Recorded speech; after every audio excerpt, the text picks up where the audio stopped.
गजपति जिला भारतीय जनता पार्टी पक्षर पारलाखेमुंडी स्थित विश्वनाथ कल्याण मंडपठारे संगठन पर्व तथा जिला स्तरीय कर्मशाला आयोजित हो जाइछि।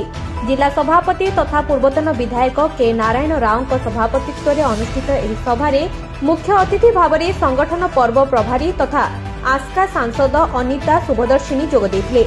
अन्यतम अतिथि भाव में संगठन पर्व जिला रिटर्निंग अधिकारी कालीराम माझी, सदस्यता अभियान प्रभारी टी गोपी, जिला कार्यकारी सभापति शिवराम सुआर, साधारण संपादक जगन्नाथ महापात्र, इंजीनियर प्रशांत प्रमुख मंचासीन थिले।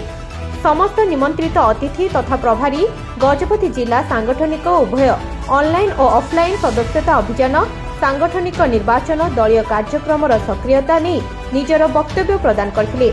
ଏହି ଅବସରରେ ପାରଳାଖେମୁଣ୍ଡି ଓ ମୋହନା ପାଇଁ 2 ଜଣଙ୍କୁ ଅତିରିକ୍ତ ରିଟର୍ଣ୍ଣିଂ ଅଧିକାରୀଙ୍କୁ ମନୋନୀତ କରାଯାଇଥିଲା। କର୍ମଶାଳାରେ ଉଭୟ ପାରଳାଖେମୁଣ୍ଡି ଏବଂ ମୋହନା ନିର୍ବାଚନ ମଣ୍ଡଳୀ ଅନ୍ତର୍ଗତ ସମସ୍ତ ମଣ୍ଡଳ ସଭାପତି ତଥା ଶତାଧିକ ନେତୃବୃନ୍ଦ ଯୋଗ ଦେଇଥିବା ବେଳେ ସାଧାରଣ ସମ୍ପାଦକ କାମଦେବ ବଡ଼ନାୟକ ସମସ୍ତଙ୍କୁ ଧନ୍ୟବାଦ ଅର୍ପଣ କରିଥିଲେ।